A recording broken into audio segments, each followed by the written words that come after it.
I just love to play, so it doesn't matter if it's, I'll do a 10-hour polka gig and be happy as a clam, you know what I mean? Like, If there's one thing that I learned from my brief time with Chris Fryar, oh, it's that wow. music is his passion.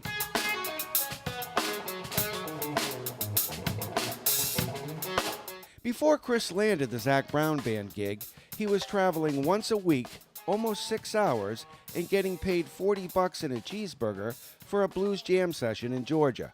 He says it was a musician from that gig who recommended him to Zac Brown. So I got a phone call from Zach, who says to me, "Hey man, I got your phone number from Tim Usry, and he told me I should forget everybody else's phone number, but we've invited a bunch of people to audition, so I can't really do that." He said, "Would you be willing to come over and audition?" I said, "Yeah." He said, "Great. We're gonna have one of the other guys in the band will call you up and like email you a link and like to the music and everything." I was like, "Okay, great." And this was like maybe a Wednesday, and the audition was the following Saturday, so just a few days away. And Coy Bowles calls me up on the next night, Thursday, and says, "Hey man, I'm gonna send you a link. I need to get your email address. You can download the songs off of iTunes, but it's not for sale, so you gotta have this special link to get it, and like, so you can learn the tunes." I was like, "Okay, great." And then like through some crazy lag in technology, I didn't get the link until the next day. So I listened to the songs. I literally had 24 hours to learn the music. And I made these little dummy charts on 3x5 cards. And Coy had said, when he talked to me, he says, "Hey man, learn what you can. I realize it's short notice. Learn what you can. Concentrate on what you think you can, get under your belt super quick. And then, don't worry about it being just like the record. And just do your best." I'm like, "All right, okay, cool."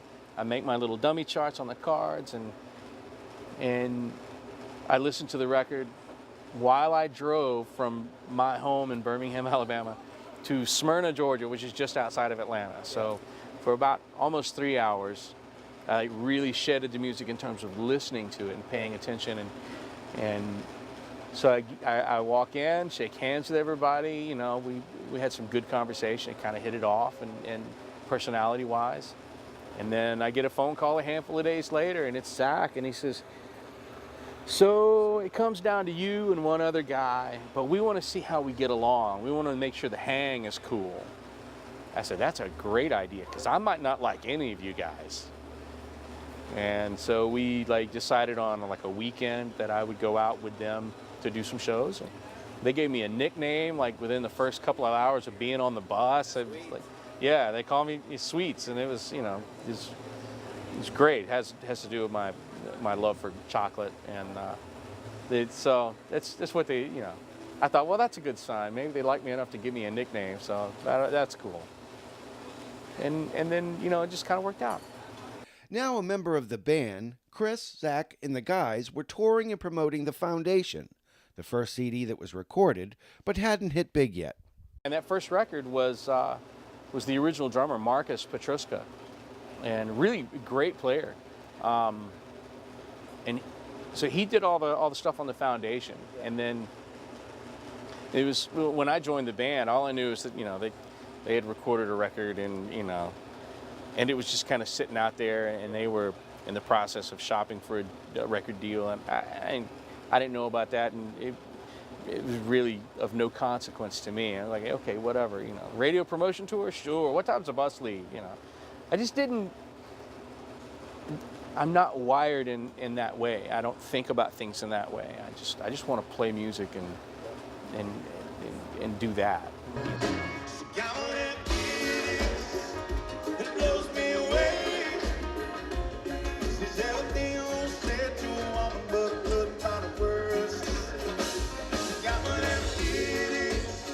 I didn't realize that it would be a life-altering kind of thing. My only concern was that I would be busy. I would, I'd work a good bit, which is important, and still is to me. And then that I'd be able to make a little bit of money to pay some bills, and that was it. That's my only concern, and everything else just sort of blossomed from there. It was really great, When a new tune is brought in, are you pretty much able to do anything your own part, whatever way you want, or is there a good idea they say, make it really laid back or whatever? It really depends on the song. There's some songs where there's definitely a drum part in mind, So Zac will come in and he'll say, hey man, it's kind of like this, and he'll kind of sing out something. Or he's got like a demo, like a drum loop pattern that he says, hey, I kind of wrote it with this in mind. And so then the challenge is you take this part and you try to make it as musical as possible, and still be true to that initial idea.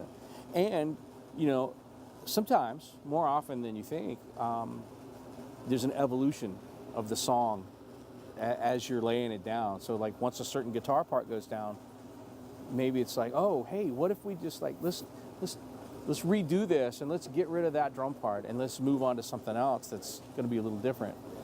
And so that happens too. Sometimes there is literally carte blanche. It's just wide open. Hey man, do whatever you want. Play whatever you feel. Yeah. And so we do that. It all depends on the song. Yeah. And then as far as the live shows go, like everybody's pretty cool with, as long as you don't disrupt the groove, try new things, do a new, the drum fill doesn't have to be exactly the same every time, play something cool, as long as it doesn't derail everything.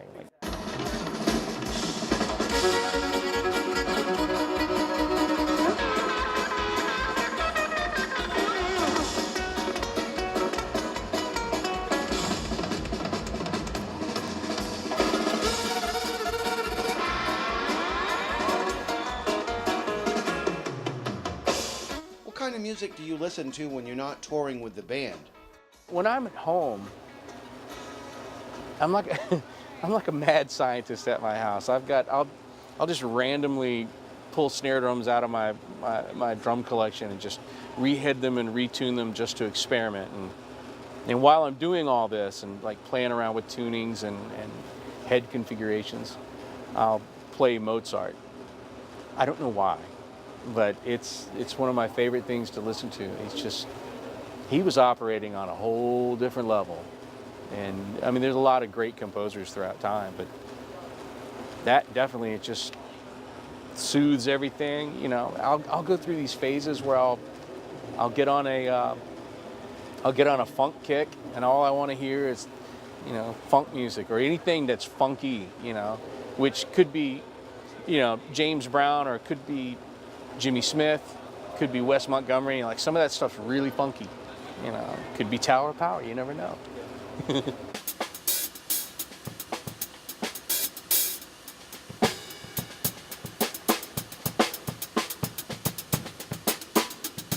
My first true musical love is jazz. I'm a big fan of. There's a period of jazz from around, I don't know, like 1959 or 60 to about 64. So it's like this 4-year period where there was a lot of stuff happening, and there's a lot of really beautiful music happening during that time frame. And you had the guys like Elvin Jones and Art Blakey and Roy Haynes and Tony Williams, and everybody was expanding musically and in an intellectual way also. And I'm a big fan of that kind of music. There's not a lot of money to be made at it in Birmingham, Alabama, but that's the kind of music I would hope to be playing.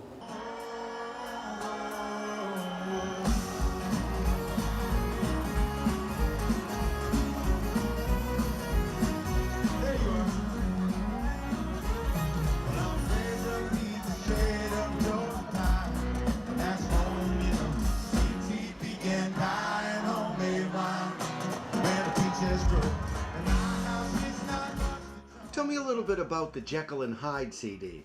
There was a lot of different kinds of music on that one. Everyone comes from a different musical background, and we all meet on common ground in the middle. And so when we did Jekyll and Hyde, it was a beautiful way for Zac to stretch artistically, and for him to sort of, I don't want to say try out because new things, but he wanted to, you know, take some steps in other directions and see what happened. And it's great for him to have been able to do that. And we were there every step of the way.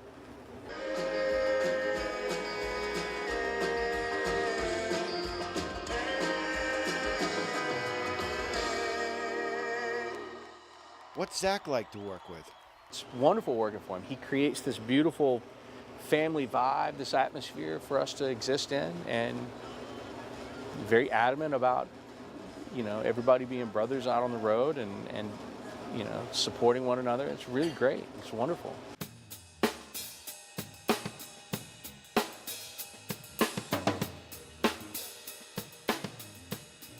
If you were to say something to a real young drummer, somebody, Oh, wow. what would your advice be to somebody that's starting out?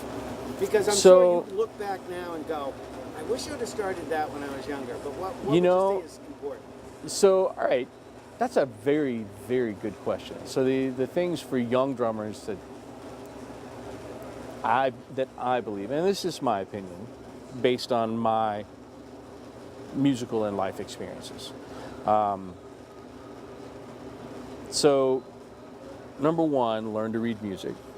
It's a helpful tool. Everyone says it, but you don't realize how important it is until you get on a gig where you have to be able to read. And if you don't have that skill set, it's a long, hard day. The second thing would be, don't worry about sounding just like anybody. Allow your influences to be influences, but sound like you. You know, I'm a big fan of Vinny and Steve Gadd and Jeff Porcaro and John Bonham, and I can't play like any of them. You know, I can't. So I leave that to them. So that's number two. Number three, never sell your gear, right? Never sell your gear. If you can find a way to survive in the world without having to sell your equipment to pay bills, do it. Because if you sell your gear, then you can't work and you can't practice. You know, It's a good one. that's definitely a good one. I think the last most important thing is success is how you choose to define it. That's really, I'm a firm believer in everyone can be successful. And granted, the level of success that, you know, that you achieve, that's defined by you. You know, so for some guys it might be having a garage full of fancy sports cars. For other people, it might be having an enormous mansion with a maid and a butler, you know. For some people, just being able to conquer paradiddles. You know, one day I want to be able to conquer paradiddles, you know, and if they do, then they've become successful. And so you can set short-term goals and long-term goals, and you can be successful at all of it, but you have to define what success is and what it's going to be. Because if you don't define it as it applies to you, then you can never be successful. So for me, success has always been defined very simply. And I tell this to everybody. At the end of your tax forms, there's a box where you sign your name, right? And then to the right of that box, there's another box that has occupation. And you're supposed to write in what occupation you have. For me, success has always been defined as writing the word musician in that box. And while it kind of seems trite to some people to define it that way, I've always been a successful musician, you know, because I get to write that word in that box since, you know, for a long time now.